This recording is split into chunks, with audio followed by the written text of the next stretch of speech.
कि आगे हम कैसे चलें, अब मैं आगे कैसे बढ़ूं। और जहां ये प्रश्न आया कोई बतावे, तो वो कोई होता है हरि। बंदो गुरुपद कंज, कृपा सिंधु नर रूप हरि।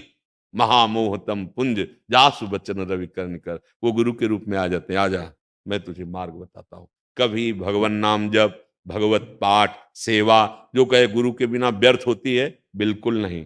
असत कर्म तो व्यर्थ नहीं होते, जो व्यर्थ है वो दंड दे के रहते हैं, फल दे के रहते। फिर नाम जप, पाठ और तुम्हारा तीर, ये व्यर्थ हो जाएगा, व्यर्थ नहीं है। पर उसका फल मिलेगा ये कि हमें भगवत प्रेमी महात्मा सदगुरुदेव के रूप में मिलेंगे, और वो हमें जो बताएंगे वो हमारी स्थिति होगी। वो शबीज नाम हमारे अंदर परम लाभ जागृत कर देगा।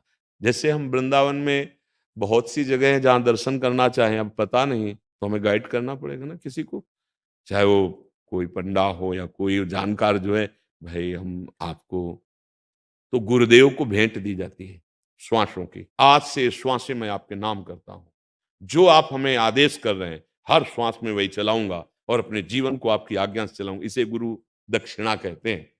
सांसारिक नाशवान वस्तुएं गुरु दक्षिणा नहीं होती, उनको तो साधन काल में ही त्याग दिया जाता है। फिर भगवान जैसे रखे हो, बाहरी लीला होती है, अंतर में एकमात्र केवल भगवत अनुराग होता है। तो गुरु की भेंट क्या है? ये श्वासें, जो आज्ञा करी है, अब हम अपनी श्वासें उसी नाम उसी मंत्र में लगाएंगे, और अपना जीवन आपकी आज्ञा से बस वहीं भगवत प्राप्ति हो जाएगी, चाहे गृहस्थ हो चाहे विरक्त हो। हाँ, ये जरूर है कि जब हम सतमार्ग में चलते हैं तो कठिनता आती है, ये चढ़ाई है। बिना गुरु कृपा की इस पे चढ़ा नहीं जा सकता है। ये जो पहाड़ जैसा है, गृहस्थ धर्म को कभी जैसे लोग कहते हैं हम तो गृहस्थ हैं, तो क्या है, तुम सबसे बड़े धर्म में हो। विरक्तों का जन्म गृहस्थों के यहाँ होता है, नहीं होता? आकाश से थोड़ी होते। विरक्तों का पोषण, शरीर पोषण गृहस्थों के यहाँ होता है ना। ये सब करते हुए भी आप वही कर रहे हो, भजन, सतमार्ग में चल रहे हो, तो बड़े महात्माओं कोई छोटी बात थोड़ी है। बस उसमें एक संयम की रेखा खींची गई है। जैसे आपने ब्याह किया जिस, तो बस एक सीमा, आपका धर्म की युक्त जीवन होना चाहिए। गंदी प्रवृत्ति वाला फिर तो चाहे कोई भी हो, वो दुर्गति को प्राप्त होता है। एक सीमा है, हमारे शास्त्र सीमा खींच के रखे कि ऐसी परिस्थिति हो तो भी आप अपने धर्म को नहीं छोड़ोगे, बस वो आगे बढ़ जाएगा। आप जो कर्तव्य कर्म कर रहे हैं वो भगवान की पूजा है। जैसे हमें श्री ठाकुर जी का श्रृंगार किया, आरती की, पूजा की, ये हमारी पूजा हुई। फिर आपसे मिले, आपसे वार्ता की, आपको जो हमें गुरु प्रदत्त ज्ञान है, बुद्धि है, भजन है, उसके बल से आपको सुखी करने की चेष्टा की, ये हमारा भजन है, ये हमारी सेवा, वही आप कर रहे हो। शरीर बल से पैसा कमा के परिवार का पोषण करते हुए, अतिथि सेवा करते हुए, और नाम जप रहे हो राधा राधा राधा, किसी का अमंगल नहीं, किसी का हित नहीं, वही गति प्राप्त होगी। विश्वास कर लीजिए, कोई कठिन नहीं भगवत प्राप्ति। पापाचरण हम करें तो नरक जाओगे, पापाचरण आप करो तो नरक जाओगे। कानून विरुद्ध हम चले तो जेल जाएंगे, और आप चलो तो जेल जाओगे, उसमें माफी थोड़ी हो जाएगी। तो सदगुरुदेव भगवान ही है, दूसरा कोई व्यक्ति सदगुरुदेव नहीं होता। व्यक्ति सदगुरुदेव नहीं होता, सदगुरुदेव कभी व्यक्ति नहीं होते। और जब भगवान से प्रार्थना करोगे तो आपको दिखाई देने लगेगा गुरु साक्षात परब्रह्म, मेरे भगवान इस रूप में आकर मुझे उपदेश कर रहे हैं, मुझे संभाल रहे हैं, हो गया।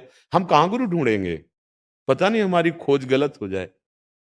विद्यार्थी कभी टीचर की योग्यता को थोड़ी जान सकता है, क्योंकि तो विद्यार्थी है। तो जो टीचर को भी जानता है, विद्यार्थी को भी जानता है, वो भगवान है। जो शिष्य को भी जानता है और गुरु को भी जानता है। उनसे प्रार्थना करे कि प्रभु मुझे सच्चे मार्ग में चलने वाला सदगुरुदेव प्रदान कीजिए। वो पहुंचा देंगे, या वो खुद आ जाएगा, या आपको पहुंचा दिया जाएगा। हम चयन नहीं कर पाएंगे गुरुदेव का, क्योंकि हमें ज्ञान ही नहीं। हम देखेंगे तो बाहरी बातें देखेंगे, और गुरुदेव बाहरी बात से माने नहीं जाते, बाहरी बात से थोड़ी माने जाते हैं। हमको इससे बाहरी बात नहीं देखनी, हमको ये देखना है अध्यात्म के लिए गुरु बनाया जाता है।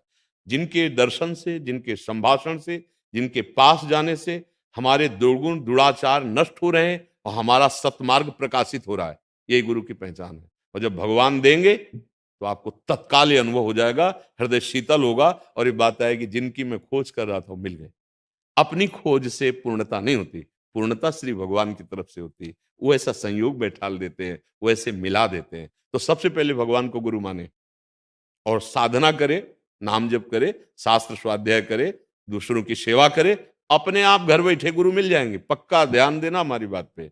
या तो वो आके वर्ण कर लेंगे, या तुम्हें वहां पहुंचा दिया जाएगा वर्ण करने के लिए, पर आपको प्रयास नहीं करना पड़ेगा, अनायास ही मिल जाएंगे। तो हम प्रार्थना करते हैं कि इस बात पर ध्यान नहीं देना चाहिए।